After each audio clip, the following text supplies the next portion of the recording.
Oh my gosh, my hip flexors, they're so tight. And I bet you probably ran into that as well.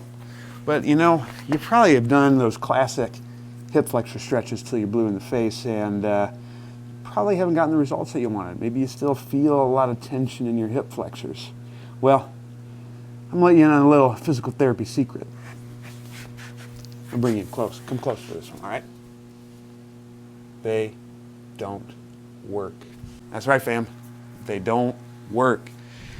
And the reason why they don't work is because conceptually, the way we think about hip flexors being tight and all that stuff is just completely bass-ackwards. A lot of times you might be feeling tension in the hip flexors, not necessarily because, you know, your tensor fasciae latae is overworked and underpaid, but it's because your body is utilizing a movement strategy that gives those muscles just a bit more leverage to do some work. And what you really got to focus on changing is the movement strategy.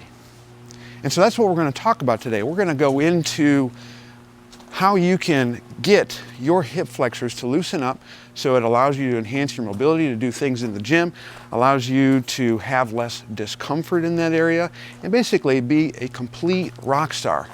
You're going to get some anatomy lessons on terms of why your classic hip flexors don't work so hot, and I'm going to show you 2 better moves to do instead. But folks, in order to do that, we got to step into the office. Hello everybody, Zach Couples here, and folks, we're going to talk all things hip flexors today. What they are, what do they do, why do they get tight, how does knowing all that stuff and their job better inform you to choose better moves. And don't worry folks, I'm going to show you my 2 favorite moves to get your hips all loosey-goosey so they don't feel as tight as a toiga. That's what we're going to dive into today. First, let's talk about what are the hip flexors. The hip flexors are simply a bunch of muscles that attach on the front of your hip, and they act to flex the hip up. Meaning, if you've ever brought your knee closer to your chest like that, or you've marched, or you need someone in the face, all of those actions are done by your hip flexors. And so they're not necessarily a bad muscle. There are no bad muscles within your body. Everything is there for a reason. Everything happens for a reason. That's what I tell myself every night. But everything within your body, folks, is there for a reason. So it's not that these muscles are inherently bad. It just could be that the movement strategy that you are utilizing for whatever reason, and we can't preface to know the answer as to why, but for whatever reason, that movement strategy may bias your hip flexors to working a lot harder. Working 2 jobs when they're only getting paid for 1. Who wants to do that? We're going to talk about all the jobs that your hip flexor has because hip flexion is only one piece of the puzzle. Because the hip flexion component only talks about one attachment point to the muscle. We got to dig deeper. Deep in terms of going a little bit higher up on the pelvis and into the spine. Because some of your hip flexors, like the tensor fasciae latae, my favorite drink to order at Starbucks, or the psoas major, it's vital, they say. All of those muscles don't just attach at the hip joint, right? Yeah. They also attach up into the pelvis and in your lower back. And the action, generally, you don't have to know specifics to get some improvements, but generally, the action of these muscles is to tilt the pelvis anteriorly. So if you ever gone twerking in the club, like your boy does every once in a while, if you're really good at twerking, your hip flexors are actually probably helping you do that savagely well. And the reason why is because these muscles help tilt the pelvis anteriorly. And a lot of times, if people are complaining of hip flexor tightness, the reason isn't because these muscles are just tight for some inherent reason, they're evil. No. It's because for whatever reason, your body likely has an easier time tilting the pelvis forward than it does bringing it back. Because the bringing it back position is what puts these muscles on stretch, gives you a little bit of release, and enhances your flexibility in things like a split squat, or with sprinting, or anything like that. Might take away your ability to twerk though, you better watch it. So we can't forget about what these muscles do to the rest of the body. The question I always like to ask when someone has some sort of movement dysfunction is, why is it useful? Because your body doesn't do things willy-nilly. No, it has a reason for it. And the reason why being more biased towards an anterior pelvic tilt is useful, aside from it actually being the normal position when you're standing upright against gravity, is exactly that. It's to help you stay upright against gravity. When you tilt your pelvis anteriorly, it changes the rotational component that happens in the femurs, internal rotation for you nerds out there, and that allows you to put better force into the ground. Why do you need to put force into the ground? Well, I'm glad you asked. Have you ever not wanted to fall? If you haven't wanted to fall and you live on planet Earth, you need to put force in the ground so you can stay upright. So if your body is thinking, whoa, I'm having a hard time managing gravity for whatever reason, I might need to tilt the pelvis a little bit more forward. I might need to shift my center of mass, my weight forward, which is going to cause the pelvis to tilt forward. It's going to cause a bigger arch in your back. It's going to cause your abdominal contents to sit a little bit more forward. So if you got a pooch belly like your boy does, that could be a byproduct of having a center of mass that's shifted forward for a variety of reasons. Again, this isn't good or bad. All this tells you is that your body has decided you need this strategy to survive the current conditions that you're putting yourself through. And that could be as simple as just walking. That could be during intense physical activity. It could be because of a lot of different reasons. If you want to de-tightify your hip flexors, and yes, as a technical term, trust me, I'm a doctor. But if you want to de-tightify those hip flexors of yours, well, you got to take into account all of the components. You got to be able to teach yourself to bring your center of mass back. And that's not including just shoving the hip into extension, because that's how typically the hip flexors are stretched, but it involves tilting your pelvis posteriorly. And then not only that, folks, but because some of those hip flexors attach up at the spinal column, you actually have to be able to teach yourself to push your abdominal contents more backwards or posteriorly. And we can actually utilize breathing to solve that problem. Because, folks, every time you take a breath of air in, breath of air out, your abdominal contents move because you have your two diaphragms, your thoracic on the top and then the pelvic on the bottom. Those are shuffling the abdominal contents up and down. And if you have abdominal contents that are sitting farther forward because of the pelvic positioning, among other things, actually focusing on good breathing strategy, getting a really big exhale, not like forceful or anything like that, but a full, complete one, which will help tense the abdominals on the front. That's going to help you get your center of mass backwards so your hip flexors don't have to work so hard keeping you upright. And that, as the great philosopher DJ Khaled once said, is a major key. And now that you understand, okay, hip flexors, they do a whole lot more than just flex the hip, you can probably see why a lot of your common hip flexor stretches fail. Most people, when they do a hip flexor stretch, they actually just shove their pelvis way forward. And when you just move your hip way back, it doesn't take into consideration what's going on at the pelvis, the spine, the rib cage, any of those other areas that could be influenced by your hip flexors. And so then the only thing that happens is you likely just stretch some stuff on the front of your hip and then you're back to square one. I don't want you back to square one. I want you to have hips loosey-goosey so you can move in all directions and you got more dance moves than twerking at the club. And I'm just getting started. Because if you're one of those folks that are like, okay, well, I don't do that. What I do is I get my body in the half-kneeling hip flexor position. And I just squeeze my cheeks really hard because if I tighten the back, that's definitely going to stretch the front. False. That actually has a similar issue because if you are not doing anything to posteriorly tilt the pelvis, and let's suppose that your hips are a little bit more anterior, when you tense the glute muscles in the back, that actually causes the same action that happens as the person who just lackadaisically shoves their hip forward. When I squeeze the cheeks, it just pushes the hips forward. Again, not really getting your hip flexors to loosen up. You have to take into consideration the pelvic and spinal components. And if you can do that while you are devising your hip flexor stretches, no one's going to mess with you. Okay, Zach, I get it. You got to take care of the pelvis. You got to look at the spine. You can't just be moving the hip willy-nilly. But how do I do that? What type of moves should I choose? What is a better hip flexor stretch? Well, I'll show you. But first, we have to think our way and teleport to the gym.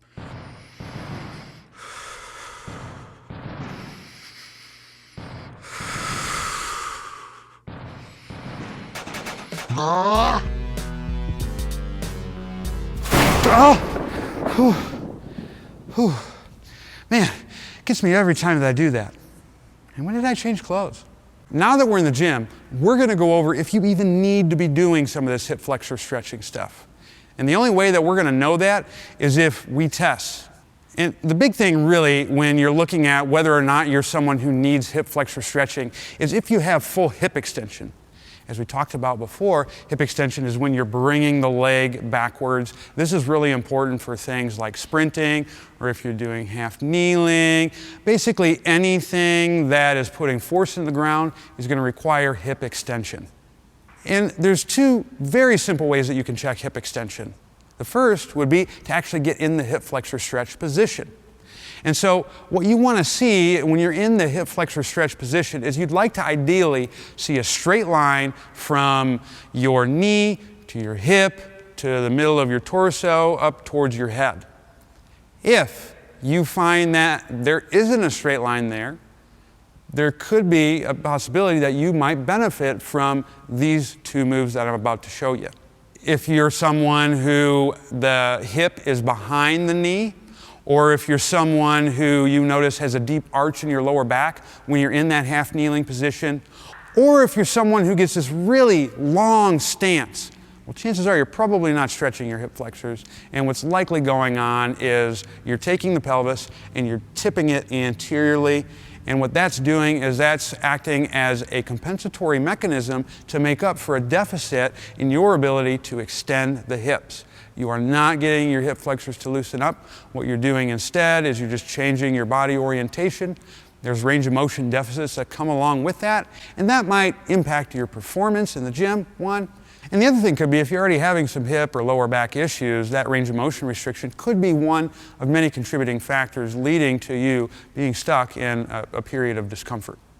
The second thing that we're going to look at is the Thomas test. Now, I'll readily admit I'm not the biggest fan of this test, but for a self-test, it's not a bad option to check. If you're like, I don't know if I have that straight line in half kneeling, you can definitely confirm it with a Thomas test. And so what you're going to do with the Thomas test is you're going to lie on a bench of some sort, or in this case, the plinth. You're going to bring both your knees to your chest, and you want to try to keep your lower back flat, but you're not going to work at it at all.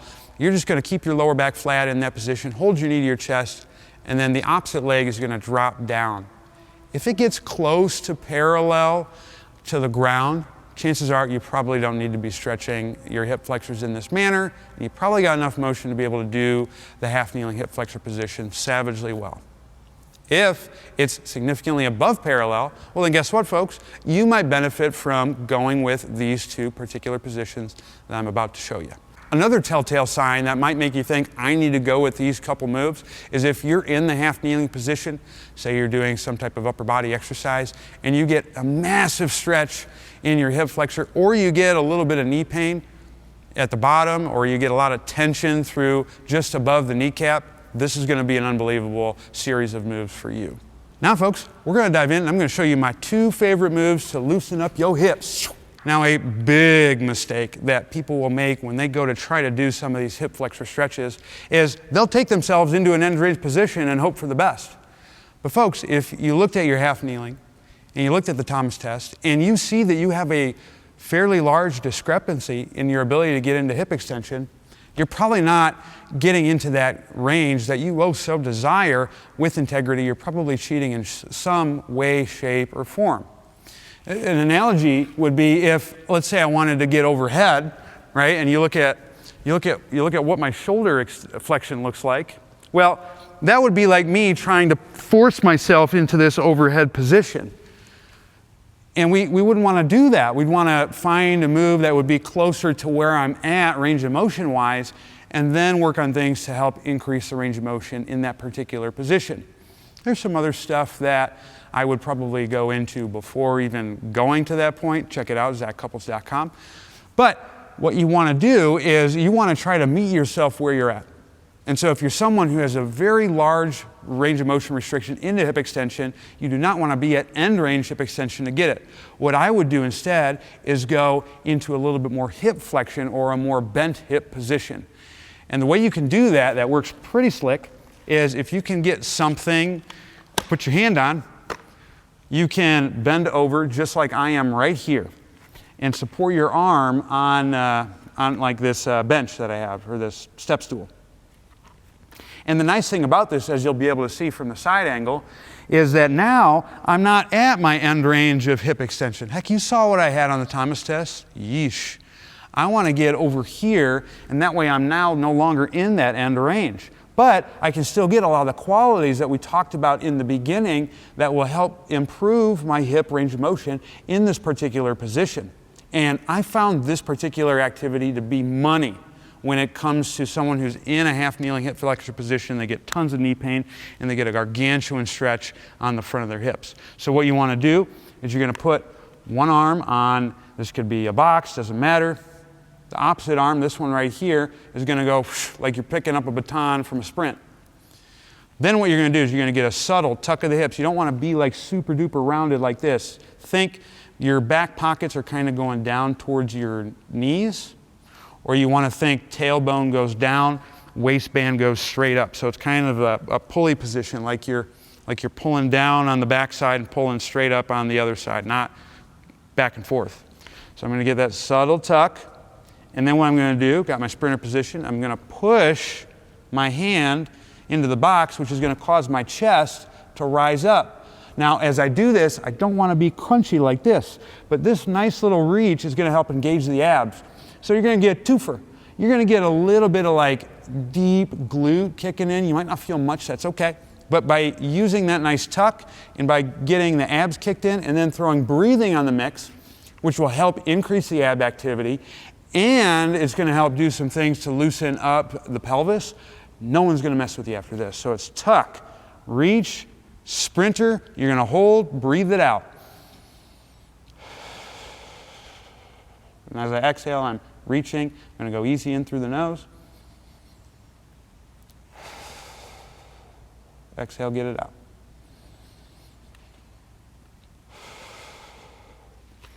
And I would be milking that until the half kneeling position itself feels pretty good.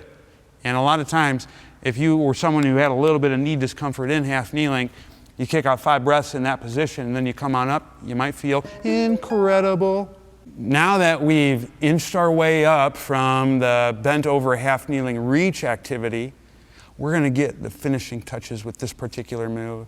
And it's going to be similar to your half kneeling hip flexor stretch. The only difference is we're going to use a weight to help engage the abs this time, and I think you're going to really like it. So what you want to do is you want to get in the half kneeling position, and from the front you want your foot, knee, and hip all in a straight line.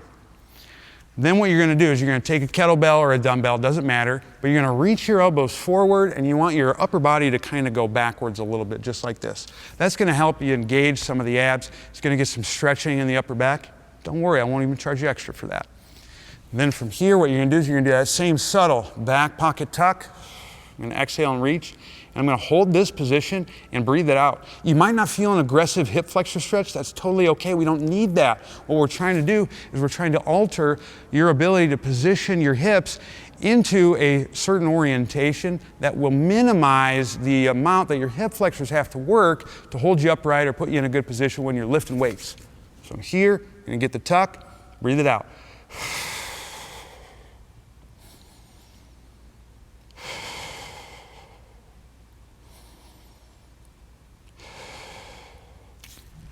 And that's how it's done. So give it a shot. See if you like it. So those are 2 way better ways to loosen up your hip flexors. You'll get way more hip range of motion out of doing it that way, and it's going to be less problematic to the front of the hip. So definitely check those out. Give it a shot. See if you like them. And if you really like this and you want more videos like this, please share this video with your fam. Check it out. Hopefully you can get their hips all loosey-goosey as well. Hit the like button as well as the subscribe button down below. And if you do that, I'll put out more stuff like this just because I like you. Keep it real, but not to the extent when things go wrong. Stay hungry, stay learning, stay moving. And I'll see you next time. Deuces.